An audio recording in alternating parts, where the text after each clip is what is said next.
దేవుని వాక్యం మన జీవితానికి ఒక దిక్సూచిగా ఉంటుంది. సో దేవుని వాక్యంలో అనేక పర్యాయాలు దేవుడు అనేక సందర్భాల్లో మనతో మాట్లాడుతూ ఉంటాడు. మనము ఎలా ఉండాలి, ఏ రీతిగా నడవాలో అన్ని విషయాలు కూడా ప్రభు వారు మనతో చెప్తా ఉంటారు. అయితే ఈ రోజున దేవుని వాక్యం, దేవుడు మనతో ఏమి మాట్లాడడానికి ఇష్టపడుతున్నారు, ఏమని ఆయన మనతో మాట్లాడడానికి సిద్ధపడి ఉన్నారో మనం అత్యాశక్తి కలిగి వినడానికి సిద్ధంగా ఉండాలి. ప్రార్థన చేసుకొని దేవుని వాక్యం పెట్టుకోవాలి.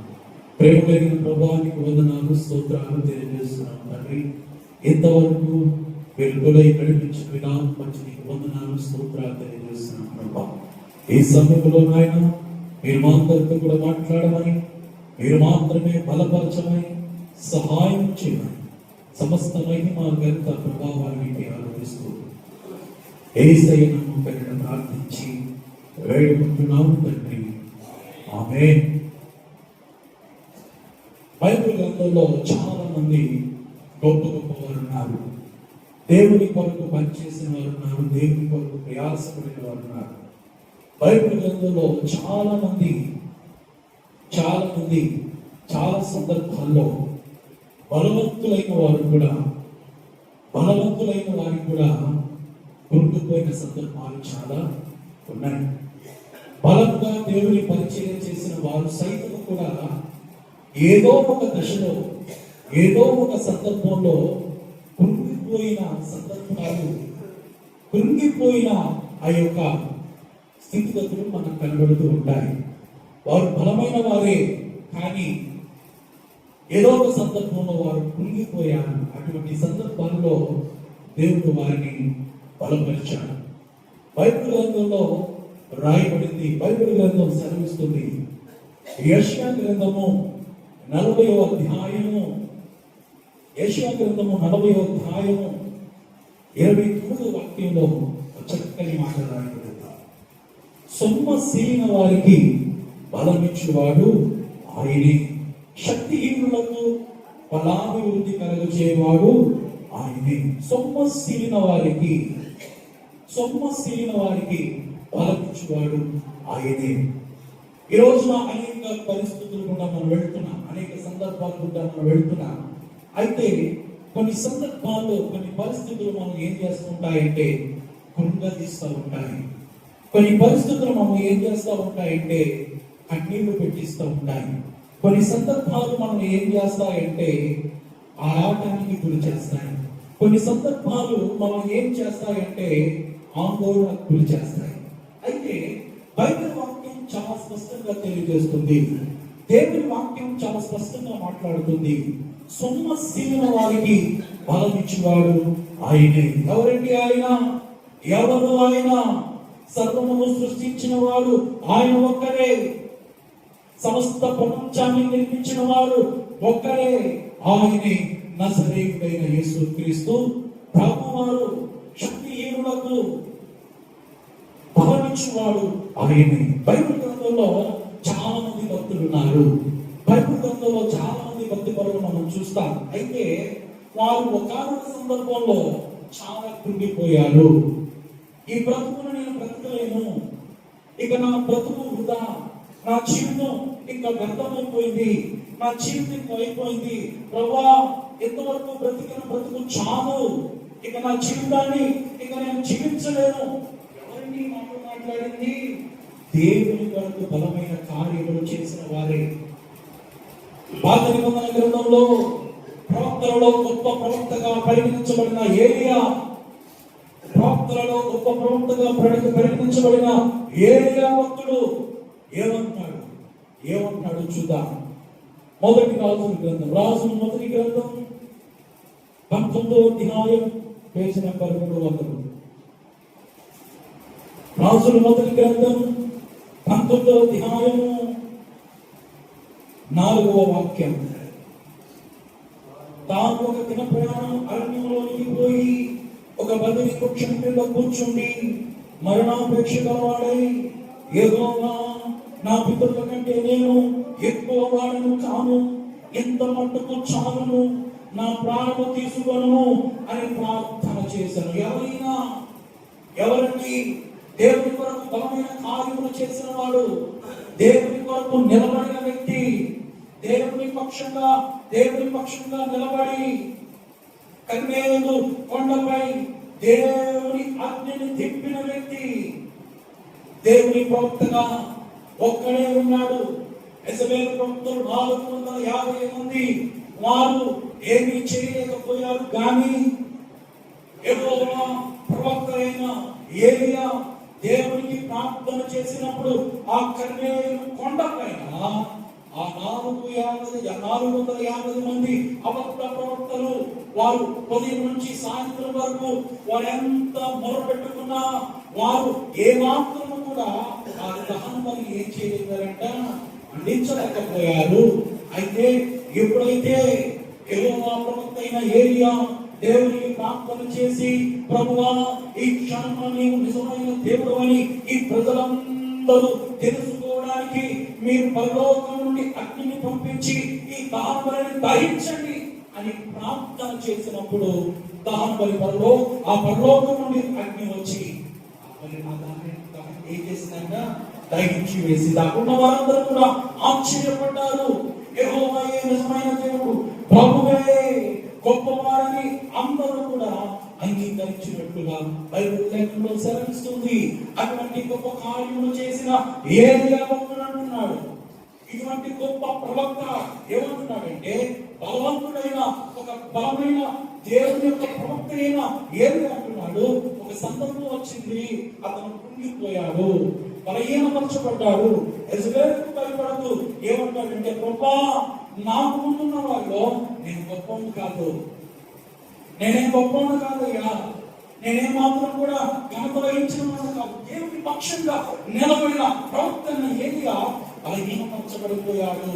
దేవుని కొరకు బలమైన కార్యములు చేసిన ఏలియా ఒకానొక సందర్భంలో బలహీనపరచబడ్డాడు.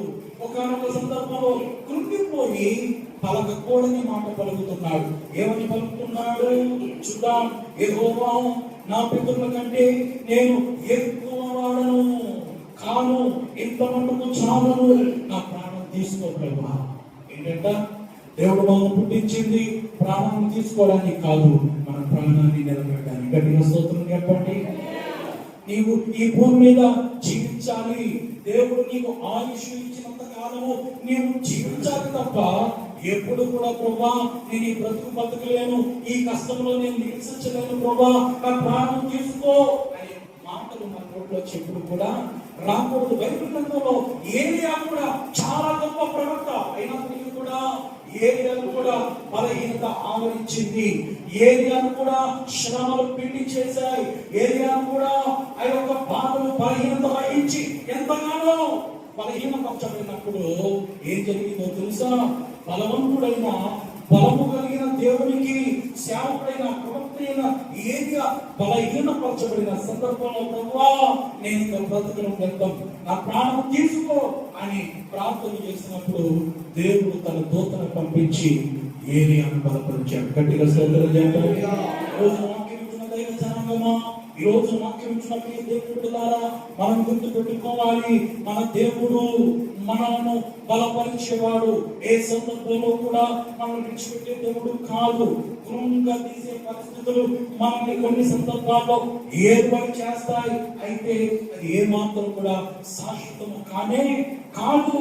ఏలియా జీవితాన్ని ఒక్కసారి మనం గమనించినట్లయితే అతను బలం కలిగి సేవ చేశాడు, బలం కలిగి దేవుని పక్షంగా అద్భుతమైన కార్యములు చేశాడు.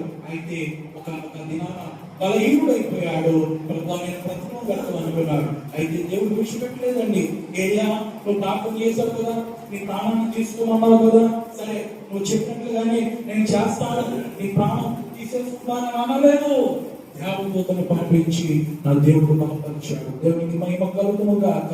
వాక్యం దైవ జనాంగమా, బలపరచువాడు ఆయనే. సమస్యలైన పరిస్థితులు ఒకవేళ నీ జీవితంలో వచ్చినా నువ్వు ఎవరిని జ్ఞాపకం చేసుకోవాలి?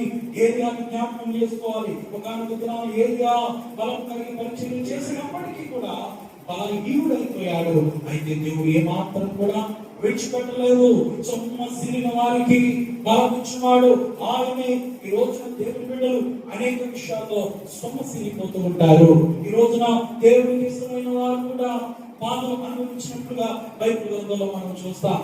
మన దేవునికి ఇష్టం కదండి, మనకు ఎందుకు శ్రమ రావాలి, మనకు ఎందుకు కష్టాలు రావాలి, మనకు ఎందుకు ఇబ్బందులు రావాలి అని మనం అనుకుంటాం. నిజమే, కొన్ని సందర్భాల్లో దేవుడు మనం ఏం చేస్తుంటాడంటే ఆ పరిశ్రమ చూసినప్పుడు ఈ రోజున ఎందుకు అనుకుంటాం. అయితే ఆ యొక్క కష్టాలు నీ ఆశీర్వాదం కొరకే, నీకు వచ్చే శ్రమలు నీ ఆశీర్వాదం కొరకే. ఈ రోజున ఈ శ్రమను అనుభవించిన నీవు రేపనే దినం ఒకటి ఉంటుంది. ఆ రోజున అనేక ప్రజలు నీ చెంతకు వచ్చినప్పుడు నువ్వు చెప్తావు, ఒక దినాన్ని నేను శ్రమపరచబడ్డాను, అయితే అందరూ నన్ను విడిచిపెట్టలేదు, నన్ను బలపరిచాడు, నన్ను ఎత్తైన స్థితిలో నిలబెట్టిన దేవుడు ఈ రోజున నిన్ను కూడా నిలబడతాడు అనే సాక్షిగా దేవుడు నిన్ను వాడుకొనును గాక. గట్టిగా ఆమేన్ చెప్పండి, గట్టిగా ఆమేన్ చెప్పండి. ఏదైనా నా ప్రాణం తీసేసుకో ప్రభావం. ఎప్పుడు కూడా మన పరిస్థితులు ఇచ్చినప్పుడు, మన దైనందిన జీవితంలో కుటుంబ పరిస్థితులు బాగాలేనప్పుడు మనకు అనిపిస్తుంది ఎందుకు వచ్చిన బ్రతుకురా ఇది, ఎందుకు వచ్చిన బ్రతుకు, ఇప్పుడు మీద లేకపోతే బాగుందో అనిపిస్తుంది. లేదు లేదు, ఈ రోజున భూమి మీద దేవుడు నిన్ను ప్రాణంతో నిలబెట్టాడంటే ఆయన నామానికి నువ్వు మహిమకరంగా ఉండాలని, ఆయన నామానికి నిన్ను మహిమకరంగా చేయుగాక. అలాగే బైబిల్ గ్రంథంలో మనం చూసుకుంటే చాలా మంది ఉన్నారు. యోనా కూడా అనుకున్నాడు, యోనా నువ్వు నినివేకి నా మాత్రం ప్రకటించు. అక్కడ ప్రజలు పాడైపోయారు, అక్కడ ప్రజలందరూ కూడా చాలా పాపంలో ఉన్నారు, చాలా పాపంలో జీవిస్తున్నారు. నాకెవరు భయపడేవారు లేరు, నాకు ప్రార్థించేవారు లేరు, నా కొరకు ఆలోచించేవారు లేరు, నాకు సమయాన్ని ఇచ్చేవారు లేరయ్యా. నువ్వు నినివేకి ప్రకటించంటే ఏం చేశాడు? యోనా భయపడ్డాడు. వాళ్ళు నన్ను కొడతారు, తిడతారు, నన్ను ఏమాత్రం కూడా నా మాటలు అంగీకరించాలని భయపడి దర్శించుకోలేకపోయాడు. అయితే దేవుని చిత్తం ఒక వ్యక్తి మీద ఉంటే ఆ వ్యక్తిని దేవుడు ఎలాగైనా వాడుకుంటాడు. ఒక వ్యక్తి మీద దేవుని చిత్తం ఉంటే ఆ వ్యక్తిని ఎలాంటి పరిస్థితుల్లో ఉన్నా, ఎలాంటి ఉచ్చులో ఉన్నా సరే దేవుడు ఆ వ్యక్తిని విడిపిస్తాడు. అయితే యోనా మనకు తెలిసిన ప్రవక్తే, మనం చాలా సార్లు విన్నాము. అయితే అతను దర్శించి పారిపోయాడు. గొప్ప సముద్రం మీద గొప్ప తుఫాను వచ్చింది. ఎందుకు వచ్చిందో అనుకున్నారు. అక్కడైతే చాలా మంది యోనాతో పాటు ఆ ఓడలో ప్రయాణం చేసిన వారు కూడా ఇతరమైన వారైనప్పటికీ కూడా, వారు అన్యమసక్తులైనప్పటికీ కూడా వారికి కలిగిన భయంలోను, వారికి కలిగిన భక్తిలోను వారు జీవించేవారు. అయితే చీట్లు వేసినప్పుడు యోనా పేరు వచ్చింది. యోనా అన్నాడు, ఇప్పుడు మేమేం చేయాలి, నన్ను ఎత్తి సముద్రంలో పాడేది. వారు భయపడుతున్నారు. అయ్యో, ఒక వ్యక్తి ప్రాణం తీయడం అనేది దేవుని దృష్టిలో మహా పాపము. అటువంటి పాపాన్ని మేము మూట కట్టుకోలేము అన్నప్పుడు యోనా చెప్తున్నాడు, నేను చెప్తున్నాను కదా, నేను దేవుని ప్రవక్తను, దేవుని మాట వినలేనందుకే ఇలా జరిగిందని చెప్పుకుంటూ వారు ఎత్తి సముద్రంలో పాడవేశారు. ఒక గొప్ప మత్స్యం మిగిలింది. ఆ మత్స్యంలో యోనా ప్రార్థన చేశాడు. దేవుడు ప్రార్థన ఆలకించాడు. అయితే ఎప్పుడైతే యోనా మరలా వెళ్ళి ఆ ప్రాంతానికి వెళ్ళి ప్రకటిస్తున్నాడు, ఇదిగో ఒకటే ప్రకటిస్తున్నాడు, 40 రోజుల్లో ఈ యొక్క పట్టణం నాశనం అయిపోతుంది. ఒకటే మాట 2 రోజులు విన్నారు, 3 రోజులు విన్నారు, 4 రోజులు విన్నారు. 10వ రోజు కదా రాజు గారి దగ్గరికి ఈ వర్తమానం వెళ్ళిపోయింది. ఈ వర్తమానం వెళ్ళిపోయిన తర్వాత ఆ రాజు గారు అన్నారు, ఎవరో ఒక వ్యక్తి వచ్చారంటే మా దగ్గరకు సమాచారం వచ్చింది. ఎస్పెషల్లీ మా పట్టణానికి రావడం ఏంటి, దేవుని ముందుకు వస్తారని చెప్పడం ఏంటి అని ఆలోచించి, నిజమేనేమో ఎప్పుడు లేని వార్త మన పట్టణానికి వచ్చింది, ఎవరు చెప్పలేని వార్త మన పట్టణానికి వచ్చింది, ఒకవేళ నిజమేనేమో అనుకొని రాజు కూడా ధోని పట్టాలు కట్టుకొని ఉపవాసం ఉండి ప్రార్థన చేశాడు. అయితే రోజులు దగ్గరగా వస్తున్నాయి, రోజులు సమీపిస్తున్నాయి. యోనా అనుకున్నాడు, దేవుడు చెప్పినట్టు నేను ప్రకటించాను కదా, దేవుడు ఆ పట్టణాన్ని నాశనం చేసేస్తాడేమో అనుకొని చూస్తున్నాడు. ఎండ వేడికి సొమ్మసిల్లిపోయాడు. చూద్దాం, వాక్యం చూద్దాం. యోనా పేజ్ నెంబర్ 763. యోనా పుస్తకం 4వ అధ్యాయము పేజ్ నెంబర్ 763. యోనా 4వ అధ్యాయము 4వ వాక్యం. యోనా ఏమంటున్నాడు చూడండి, నేనిక బ్రతుకుట కంటే చచ్చుట మేలు, యెహోవాని నందుక బ్రతుకునిక చంపమని యెహోవాకు మనవి చేశాను. చూడండి, ఏదా కూడా దేవుని ప్రవక్త, దేవుని కొరకు అద్భుతం చేసిన వాడు, దేవుని కొరకు నిలబడిన వాడు, దేవుని పక్షంగా 450 మంది అబద్ధ ప్రవక్తలు ఒకవైపు అయితే, ఏలియా ఒక్కడే ఒకవైపు నిలబడి దేవుని శక్తిని ప్రజలకు చూపించిన వాడు ప్రాణం తీసుకున్నాడు. ఇక్కడ యోనా కూడా అంటున్నాడు, నేను బ్రతుకుట కంటే చచ్చుట మేలు. ఎవరు చెప్తున్నాడు? అయ్యా చెప్తున్నాడు, నన్ను ఇలా బ్రతకని యొక్క నన్ను చంపే. ఏమన్నాడండి? దేవుడితో మొరపెట్టుకుంటున్నాడు యోనా. అయ్యా నేను బ్రతకడం వేసు, నువ్వు చెప్పినట్టు నేను చేశాను కదా, నువ్వు చెప్పినట్టు నేను చేశాను. అయితే ఈ యొక్క ఎండ వేడిని నేను తట్టుకోలేకపోతున్నాను. నువ్వు చేస్తానన్నా ఆ యొక్క నాశనం చేయలేదు. అక్కడ అంటున్నాడు, దేవుడు అంటున్నాడు, నీవు కోపించుట న్యాయమా? అప్పుడు యోనా ఆ పట్టణంలో నుండి పోయి దాని తూర్పు తట్టున బస చేసి అచ్చట పందిరికి వేసుకొని పట్టణమునకు ఏమి సంభవించును చూచదని ఆ నీడను కూర్చున్నాడు. వినండి, ప్రతి సందర్భంలో దేవుడి కొరకు వాడబడిన ప్రతి ఒక్కరికి కూడా బైబిల్ గ్రంథంలో చూస్తే శ్రమలు వచ్చాయి, కష్టాలు వచ్చాయి, ఇబ్బందులు వచ్చాయి. వారి జీవితంలో బలహీనపరచబడ్డారు. బలవంతులైన వారే అయినప్పటికీ కూడా బలహీనపరచబడ్డారు. అయితే దేవుడు బలపరిచాడు. యోనా చెప్తున్నాడు, ఈ ఎండ వేడికి నేను తట్టుకోలేకపోతున్నాను, నేను ఇక బ్రతుకుట వ్యర్థం.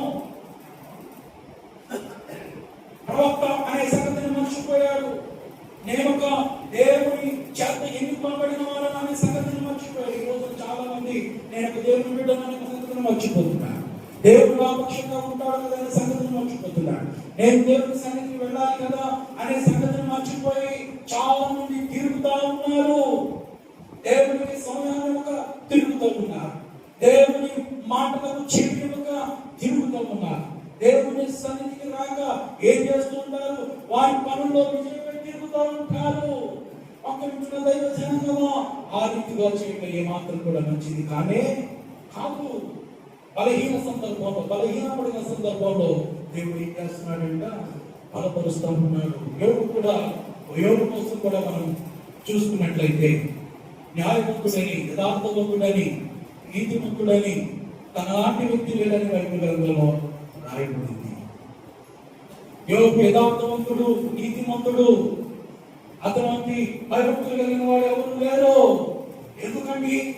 దేవుని భయభక్తులు కలిగిన వారికి శ్రమలు. ఎందుకండి? దేవుని మీద ఆధారపడిన వారికి శ్రమలు. ఎందుకో తెలుసా? ఒక దినాన దేవుడు ఇలా ఆశీర్వాదంగా మార్చడానికి. గట్టిగా స్తోత్రం చెప్పండి. 2 చేతుల పైకి తీసుకోవాలి. గట్టిగా 3 సార్లు చేద్దాం. హల్లెలూయా, హల్లెలూయా, హల్లెలూయా. యోబు తన జీవితంలో అనుకోలేదు నాకు శ్రమ వస్తుందని. తన జీవితంలో అనుకోలేదు నాకంటూ ఇలాంటి భయంకరమైన పరిస్థితులు దాపరిస్తాయని. ఉన్నతమైన స్థితిలో ఉన్నాడు, సర్వమును కలిగి ఉన్నాడు. అయితే దేవుని యొక్క భయభక్తులు కలిగి ఉన్నాడు. దేవుని మీద ఆధారపడి జీవిస్తున్నాడు. దేవుని కొరకు నిలబడ్డాడు. దేవుని యొక్క భయభక్తులు అయితే తాను శపించుకుంటున్నాడు. యోబు గ్రంథము 3వ అధ్యాయము 1వ వాక్యం, పేజ్ నంబర్ 422.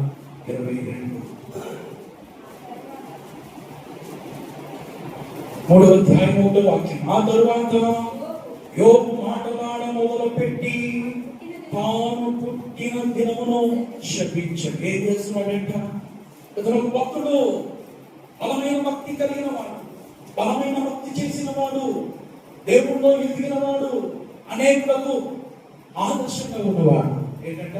అనేకులకు ఆదర్శంగా ఉన్నవాడు, అనేకులకు దేవుని మాటలు చెప్పిన వాడు. ఏమండి? ఇదిగో చాలా మంది చెప్తున్నాడు, యోబు ఎంత భక్తిపరుడండి, ఎంత భక్తిపరుడండి, ఎలా వెళ్ళడం దేవుని యొక్క భయభక్తులు కలిగిన వాడు అని చెప్పి చాలా మంది చేత చెప్పబడిన వాడు. అయితే తన జీవితంలో అనుభవించడం, తన జీవితంలో అనుకోని ఇబ్బంది తలెత్తింది. అది మామూలు యొక్క శ్రమ కాదు, మామూలు శ్రమ కాదు. శరీరం మొత్తం పాడైపోయింది, శరీరం నిండా పుండ్లు, ఎక్కడ కూడా చర్మం కనబడట్లేదు, శిరస్సు నుంచి ఐకాలి వరకు కూడా పుండులు బాధిస్తున్నాయి. వేదన వేదన దుఃఖము తన జీవితంలో ఎప్పుడు అనుకోలేదు. అయితే అటువంటి భయంకరమైన శ్రమను అనుభవిస్తున్నాడు. అప్పుడు అనుకుంటున్నాడు, నేను పుట్టకుండా ఉంటే బాగుండేమో. యోబు ఆ తరువాత యోబు మాట్లాడడం మొదలుపెట్టి తాను పుట్టిన దినమును శపించెను. నీకు నీవుగా ఎప్పుడు శపించుకోవడానికి వీల్లేదు. దేవుడు నన్ను ఎందుకు పుట్టించాడండి, నా బతుకెందుకు, అసలు నేను పుట్టకుండా ఉంటే బాగుండేమో, నా బతుకులో సుఖం లేదు, నా బతుకులో కష్టమే, నా బతుకులో ఆనందం లేదు అని యోగులాగా ఏం చేయాలంట, శపించుకోకూడదు.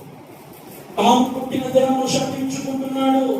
ఈ రోజు నాకు వింటున్న నీవు నీ జీవితంలో ఒకవేళ నీ హృదయాన్ని బాధపరిచే, నీ హృదయాన్ని గాయపరిచే సమస్యలు వచ్చినప్పటికీ కూడా నేనెందుకు పుట్టాను అని చెప్పి నీకు శపించుకోకూడదు. బైబిల్ సెలవిస్తుంది, నా బ్రతుకు ఎందుకు ఇలా ఉంది, నేను శాపగ్రస్తుని, నేను శపించబడిన వాడిని, నా బ్రతుకు ఎందుకు పనికిరాని బతుకని నీకు శపించుకోకూడదు.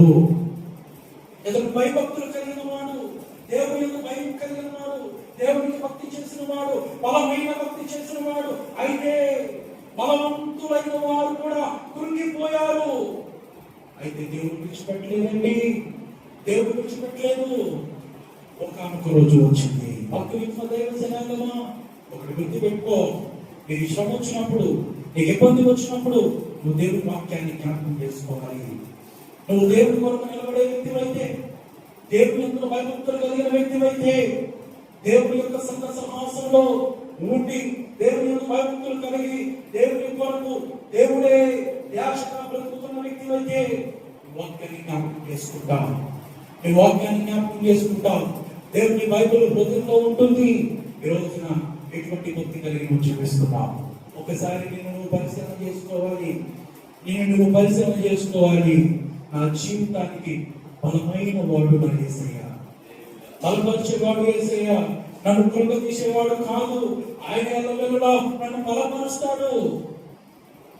ఇది ఆరాధనలో పాడుకున్నాం కదా, బలమిచ్చువాడా బలవంతుడా, శక్తినిచ్చువాడా శక్తివంతుడా, బలమిచ్చువాడా బలవంతుడా, శక్తినిచ్చువాడా శక్తివంతుడా,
అతని నుంచి దగ్గర చేద్దామండి, గట్టిగా చేద్దాం. హల్లెలూయా, హల్లెలూయా.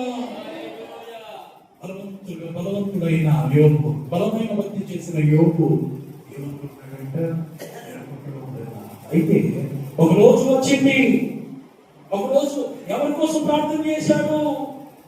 తన స్నేహితుల క్షేమం కొరకు ప్రార్థన చేశాడు. ప్రభా, ఎందుకు నాయన ఈ బ్రతుకున్నాడు? ఎందుకు నాకు ఈ బ్రతుకు? శరీరం పాడైపోయింది, ఆస్తి పోయింది, సమస్తము కోల్పోయానయ్యా, ఎందుకైనా నన్ను పుట్టించావు అని చాలా సందర్భాల్లో బాధపడ్డాడు. కానీ అయితే ఎప్పుడైతే తన స్నేహితుల క్షేమం కొరకు ప్రార్థన చేశాడో, దేవుని సింహాసనం ఆ ప్రార్థనను కదిలించింది. గట్టిగా స్తోత్రం చెప్పండి. హల్లెలూయా. బలహీనపరచబడిన యోబు తరువాత దినాల్లో రెండంతులుగా ఆశీర్వదించబడాలి. కోల్పోయిన దాన్ని రెండంతులుగా పొందుకున్నాడు. ఈరోజు మాకు దైవ జనాంగమా, ఈ రోజు నీకు వచ్చిన శ్రమ, నీకు వచ్చిన కష్టం, నీకు వచ్చిన ఆ యొక్క బాధ నీకు రెండంతుల ఆశీర్వాదాన్ని తీసుకురావడానికి. నమ్మిన వారు గట్టిగా ఆమేన్ చెప్పండి, గట్టిగా ఆమేన్ చెప్పండి, గట్టిగా ఆమేన్ చెప్పండి. అలాగే దావీదు కూడా తన జీవితంలో ఎన్నో శ్రమలు అనుభవించాడు. దావీదు కూడా 42వ కీర్తన 11వ వచనం చూడండి. 42వ కీర్తన 11వ వచనం.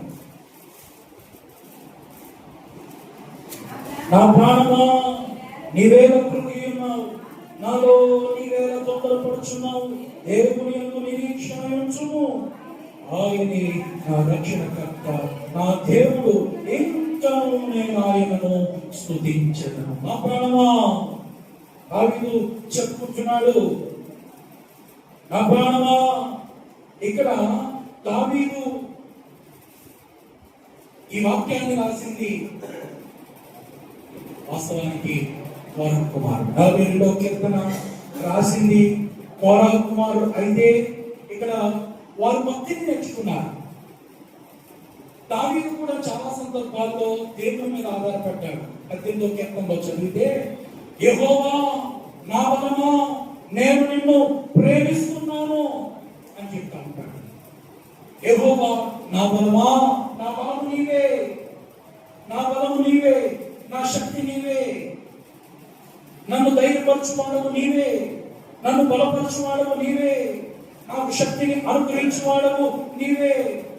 అయితే కోరా కుమారుడు దేవుని గురించి విన్నప్పుడు కొన్ని సందర్భాల్లో వారు బలహీనపరచబడినప్పుడు వారు అంటున్నారు, నా ప్రాణమా, నీవేళ కృంగి ఉన్నావు, నాలో నీవేళ తొందరపడుచున్నావు. ఇక్కడ 18వ కీర్తన కూడా ఒక్కసారి చదువుతాం. ఒకసారి 18వ కీర్తన మనం చదువుతాం.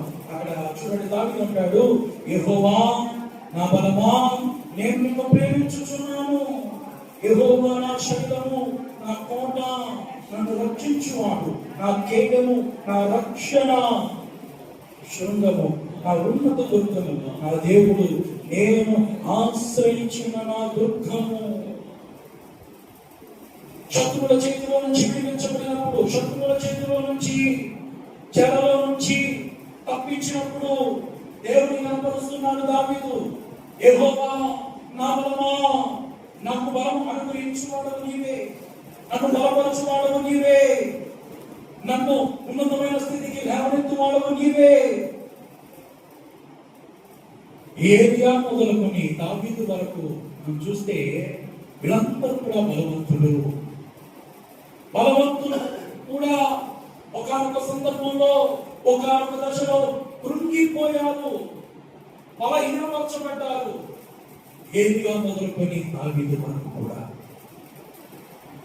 యెహోవా విరిగిన హృదయం గల వారందరికీ ఆసనుడు అని లేఖనం సెలవిస్తుంది. 34వ కీర్తన చూడండి, 34వ కీర్తన 18వ చరణం. ఇక్కడ రాయబడిన మాట, విరిగిన హృదయం గల వారికి యెహోవా ఆసనుడు, నరిగిన మనస్సు గల వారిని ఆయన రక్షించును. గట్టిగా స్తోత్రం చెప్పండి. ఏంటంటే విరిగిన హృదయం గల వారందరికీ కూడా ఆయన ఆసనుడు, నరిగిన వారందరినీ కూడా, నరిగిన మనస్సు గల వారందరినీ కూడా ఆయన రక్షించు. దేవుని సన్నిధికి వచ్చి ఏం నేర్చుకుంటున్నాను? దేవుని సన్నిధికి వచ్చి మనం ఏమి ఆలోచిస్తున్నాం? దేవుని వాక్యం కొంచెమైనా హృదయంలో ఉంటుందా లేదా ఉండటం లేదా? దేవుని వాక్యం కొంచెమైనా మనం ధ్యానిస్తున్నామా అనే విషయాన్ని మనం గుర్తుపెట్టుకోవాలి. బలవంతులు కూడా బలహీనులైనప్పుడే దేవుని బలం తెలుస్తుంది. పౌరులు కూడా చాలా సందర్భాల్లో ప్రభా ఏంటి నాయన ఈ బలహీనత నుంచి నన్ను విడిపించయ్యా అంటే దేవుడు అంటాడు, నా కృప నీకు చాలు, బలహీనత ఉందే నా శక్తి పరిపూర్ణమవుతున్నది. ఆ మాట కూడా చదువుదాము. చూడండి, కొరింథీయులకు రాసిన రెండవ పత్రిక 12వ అధ్యాయం 9వ వాక్యం.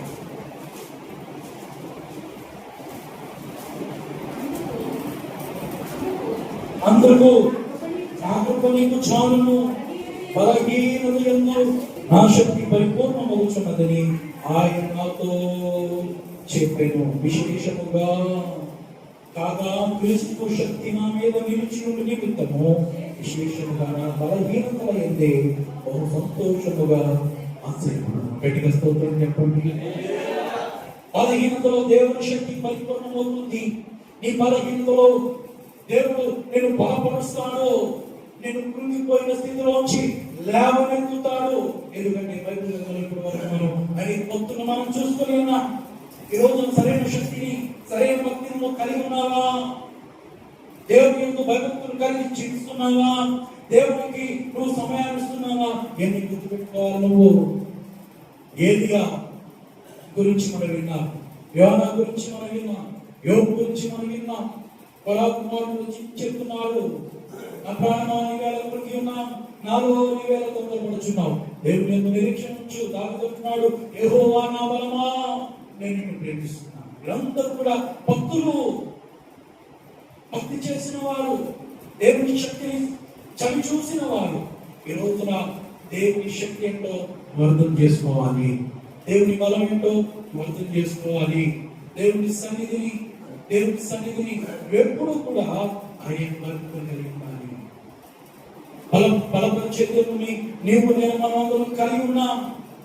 అనుకుంటుందండి సొమ్మశీలిన వారికి ఈ రోజున ఈ పరిస్థితులు, నా పరిస్థితులు, అందరి పరిస్థితులు ఒకవేళ మనల్ని సొమ్మశీలిలా చేసిన భగవంతుడైన దేవుడు మన పక్షంగా అద్భుతములు చేయనుగాక. ఆమేన్. ఎవరికి జరుగుతాయి? దేవుని యొక్క నమ్మకమైన వారికి, దేవునికి నమ్మకంగా ఉన్న వారికి, దేవుని యొక్క భయభక్తులు కలిగి ఆయన నిలిచిన వారికి కొన్ని సందర్భాల్లో అనేక శ్రమలు పిండి చేస్తాయి. అయితే వారే ఉన్నతమైన స్థితిలోకి ఎదుగుతారు. అటువంటి వారే ఉన్నతమైన ఆశీర్వాదాలు చవి చూస్తారు.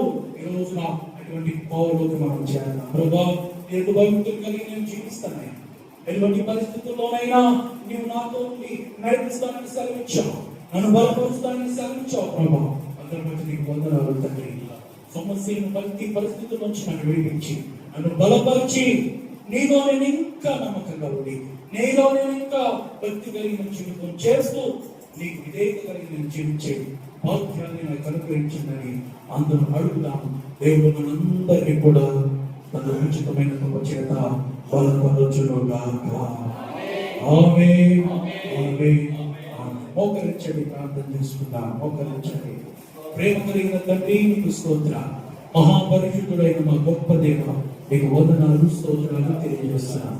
ఇంతవరకు నాయన నీ వాక్యం ద్వారా మాకు మాట్లాడుతున్నా. అవును తండ్రి, నాకు ఏదిగా ప్రభావం నీ కొరకు నిలబడ్డాడు. అయితే ఒక సందర్భంలో తండ్రి అయ్యో యెజబెలు చూసి భయపడి అయ్యా ఇక నేను బ్రతుకుడు వ్యర్థము, నాకన్నా ఉన్న వారి కన్నా నేను గొప్పోడు కాదయ్యా, నా ప్రాణం తీసేసుకోవాలని చెప్పినప్పుడు విద్యావతులను పంపించి బలపరిచిన దాన్ని బట్టి వందనాలు వేసయ్యా. అయ్యా మేము కూడా బలహీనము ప్రభా, అనేక పరిస్థితులు మమ్మల్ని బలహీనపరుస్తున్నాయి ప్రభా. ఈ పరిస్థితున్న పరిస్థితులన్నీ యేసు నామములో తొలగిపోవును గాక. బలహీనపరిచే పరిస్థితులన్నీ యేసు నామములో తొలగిపోవును గాక. శ్రమ పరుస్తున్న పరిస్థితులన్నీ యేసు నామములో తొలగిపోవును గాక. ఇబ్బంది పరిస్థితులన్నీ కూడా యేసు నామములో తొలగిపోవునుగా. అద్భుతకరుడా నీకు స్తోత్రాలు. గొప్ప దేవుడా నీకు వందనాలు. మీరు మాత్రమే చేయగలరు. అవును తండ్రి, మేము బలహీనులు తండ్రి. అనేక పరిస్థితులు మమ్మల్ని బలహీనపరుస్తున్నాయి అయ్యా, మమ్మల్ని కృంగతీస్తున్నాయి ప్రభు. ఆ పరిస్థితులన్నింటిలో నుంచి ఆయన విడిపించే దేవుడు మీరు ఒక్కరే ప్రభు. అవును తండ్రి, నీ పిల్లలు చాలా మంది బలహీనపరచబడుతున్నారు తండ్రి, కృంగిపోతున్నారయ్యా. వారిని ఒక్కసారి జ్ఞాపకం చేస్తుంది. ఏ బలహీనత ఆవరిస్తుందో ఇప్పుడే యేసు నామములో ఆ బలహీనత నుంచి విడుదల కలుగునుగా, విడుదల కలుగునుగా. కృంగిపోయిన పరిస్థితులు మార్చబడునుగా, కృంగిపోయిన పరిస్థితులు మార్చబడునుగా. అయ్యా, ఎంతమంది ఈ వాక్యం చూస్తున్నారు, ఈ వాక్యం వింటున్నారు ప్రభా, వారందరినీ దర్శించండి. ఎంతమంది అయితే ఈ వాక్యం చూస్తున్నారు వాళ్ళందరినీ కూడా మీరు పట్టుకోమని అడుగుతున్నారు. వారి యొక్క బలహీన పరిస్థితులన్నీ యేసు నామములో మార్చబడునుగా, యేసు నామములో మార్చబడునుగా. వారిని మీరు బలపరచండి ప్రభా. నీకు వందనాలు స్తోత్రాలు తండ్రి.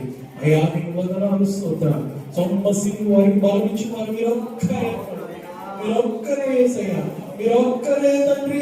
నీకు వందనాలు ప్రభా. అయ్యా, నీకు స్తోత్రాలు తండ్రి. అయ్యా, నీకు వందనాలు తండ్రి. అనేక సమస్యలు ఆయన బలహీనపరుస్తున్నాయి ప్రభా. ఆర్థిక ఇబ్బందులు బలపరుస్తున్నాయి ఆయన. అయ్యా, ఆయన బలహీనపరుస్తున్నాయి ప్రభా. అనేక సమస్యలు బలపరుస్తున్నాయి తండ్రి. అటువంటి పరిస్థితులన్నింటిలోంచి కూడా ఈ పిల్లలు విడిపించబడుదురుగాక, విడిపించబడుదురుగాక, విడిపించబడుదురుగాక. తండ్రి, ఈ వాక్యం ఆయన వారందరూ కూడా నీలో బలపరచబడి, అవును నా దేవుడికి నేను అయ్యా నమ్మకంగా ఉంటాను, నా దేవుడు నేను ఇంకా ఎదగాలి, నా దేవుడు నా పక్షంగా ఉన్నాడు, నేను సొమ్మసిల్లిపోను, ఎందుకంటే నా పక్షంగా నా ప్రభు ఉన్నారు అని వారిని వాక్యం విని ధైర్యము తెచ్చుకుందరుగాక, ధైర్యము తెచ్చుకుందరుగాక, బలపరచబడుదురుగాక. మీరు మాత్రమే ఘనతను వహించాలి. సమస్త మహిమా ఘనత ప్రభావానికి అర్పిస్తూ యేసయ్య నామమున పేరట ప్రార్థించి వేడుకుంటున్నాము తండ్రి. ఆమేన్, ఆమేన్.